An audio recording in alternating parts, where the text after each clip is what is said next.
63వ సర్గము. సంపాతికి రెక్కలు రాగా వానరులను ఉత్సాహపరచి అది విను వీధికి ఎగిరిపోవుట. సంపాతి మాటలకు ఆనందించిన వానరులు ధైర్యోత్సాహములను కూడగట్టుకుని సీతాన్వేషణకు పూనుకునుట. వాక్చతురులలో శ్రేష్ఠుడైన ఆ నిశాకర మహర్షి ఇట్టివే మరికొన్ని వచనములను ప్రశంసాపూర్వకముగా పలికి నాకు అనుజ్ఞ ఇచ్చి ఆయన తన ఆశ్రమమున ప్రవేశించెను. పర్వతగుహ నుండి బయటికి వచ్చి తిన్నతిన్నగా వింధ్యగిరి మీదికి చేరి నేను మీ కొరకు నిరీక్షించుచుంటిని. నాటి నుండి ఆ ముని పలికిన వచనములను మనస్సున నిలుపుకుని దేశకాలములకు అనుగుణముగా మీ కొరకు ఎదురుచూచుచునేయుంటిని. ఆ నిరీక్షణలో వందల కొలది సంవత్సరములు గడచిపోయినవి.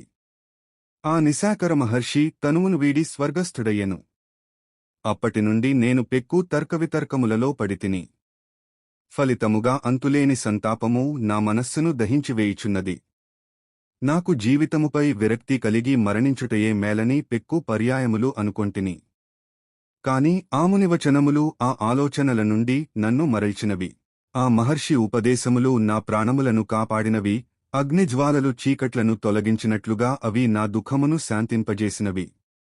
దుష్టుడైన రావణుని యొక్క పరాక్రమమును నేను పూర్తిగా ఎరుగుదును.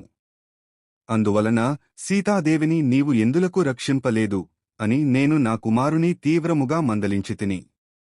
నా కుమారుడైన సుపార్శ్వుడు సీతాదేవిని రావణుడు అపహరించుకుని పోవుచున్నప్పుడు ఆమె విలాపమును స్వయముగా వినియుండెను.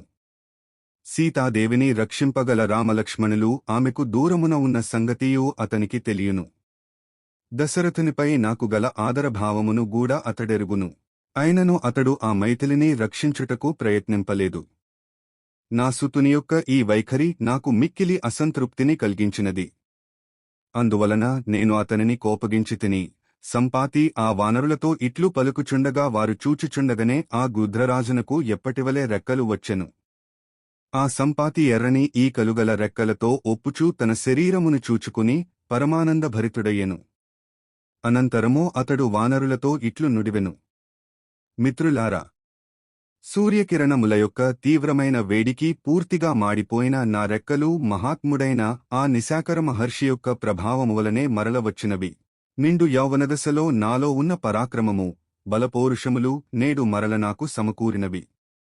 అన్ని విధములుగా గట్టి పూనికతో అన్వేషింపుడు. మీకు సీతాదేవిజాడ తప్పక లభింపగలదు. నాకు మరల రెక్కలు వచ్చుటయే అందులకు ప్రబల నిదర్శనము.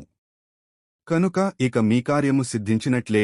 పక్షిరాజైన ఆ సంపాతి వానరులందరితో ఇట్లు పలికిన పిమ్మట తన రెక్కల బలమిని తెలిసికొనగోరి ఆ పర్వత శిఖరము నుండి వినువీధికి ఎగిరెను.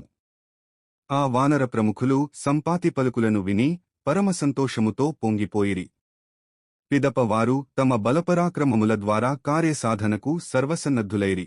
వాయువుతో సమానమైన బలపరాక్రమములుగల ఆ వానరశ్రేష్ఠులు మరల ధైర్యోత్సాహములను కూడగట్టుకునిరి. సీతాన్వేషణకు ఉన్ముఖులై అభిజిత్తు ముహూర్తము. శ్లోకం సూర్యాచతుర్ధకం లగ్నం అభిజిత్ పరికీర్తితం.